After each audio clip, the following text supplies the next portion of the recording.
Hello and welcome to this week's episode from Olive Tree Connect. This past week was a difficult one for me. I was confronted with my own heart and behavior on certain matters, and I came to the realization how much self there is still hiding in my heart. And what made this worse was that I did not recognize that in myself. Someone very close to me had to point it out to me by commenting on my selfish and egocentric actions and words, and that really hurt.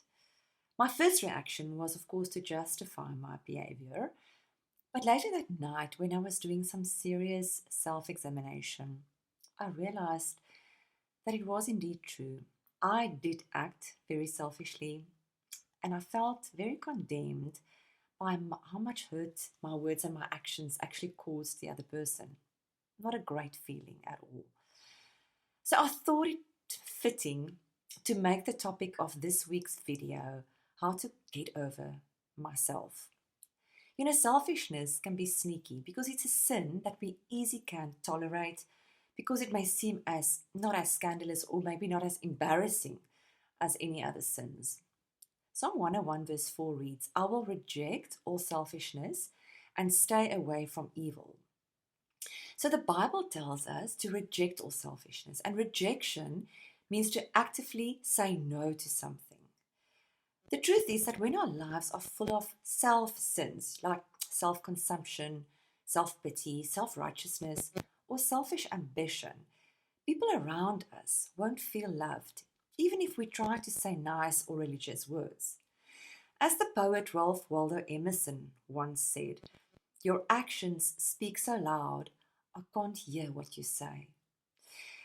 One of the ways that selfishness comes in our life is through self-glorification, which we can also define as vanity or pride. And that is when everything we do is about proving how great or how good we are. We don't like to think of ourselves as prideful or even egocentric, but we only see the fruit of that in our relationships when that suffers, because no one enjoys to hang out with someone who has a big ego or who is full of self-conceit or self-love or vanity. But sometimes selfishness can be hidden away. Unresolved emotions can make us selfish. For example, if we're afraid of failure or rejection, we might turn to selfish ambition or self-reliance to handle our unresolved fear or protect ourselves from getting hurt. But acting selfishly doesn't bring us the protection or the satisfaction that it promises. It's actually a major hindrance to our faith, our relationship with God, and our relationships with others, as I've discovered for myself this week. So sometimes counterintuitively, the more we try to protect ourselves from harm or rejection or perceived danger, the more we actually suffer. And we suffer from insecurity because we constantly wonder what people may think of us. We suffer from mistrust as we try to protect ourselves from potential hurt from other people.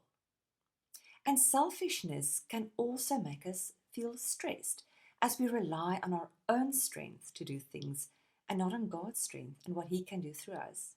And Jesus died to free us from self-consumed, self-protective lives.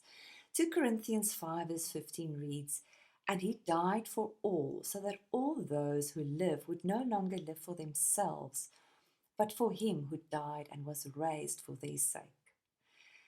So the big question is then, how can we get rid of selfishness in our lives? And the answer to that is that we simply cannot do it ourselves. To tell yourself not to be selfish won't work for very long. The self in us can only be removed by a spiritual experience with Holy Spirit. David was calling out to God in Psalm 19 to continuously cleanse his heart. Psalm 19 verse 13 reads, "Keep cleansing me, God, and keep me from my secret, selfish sins. May they never rule over me, for only then will I be free from fault and remain innocent of rebellion." So like David in Psalm 19, we can ask God humbly for His help to cleanse our hearts. God can clean selfishness out of our hearts if we ask Him. The past 2 years have taught us a thing or two about cleansing. Continual sanitation to get rid of this invisible COVID germ. So I want to invite you this week to do what I had to do myself, to do some serious self-examination with the help of Holy Spirit and asking Him to illuminate any self-sins in your heart. And luckily we know that we may ask God to cleanse us from our secret selfish behavior, words and action through prayer. And then we are free to live a beautiful and impactful life for His glory. If you're interested to hear more, click on the link below to access my website with other Kingdom online courses. There is the free course Becoming an Overcomer, and then my most recent course is 21 Kingdom Strategies to Overcome the Wound of Divorce. And this course is specifically targeting females that has gone through the pain and heartache of a divorce to experience that there is hope and there is restoration in Jesus.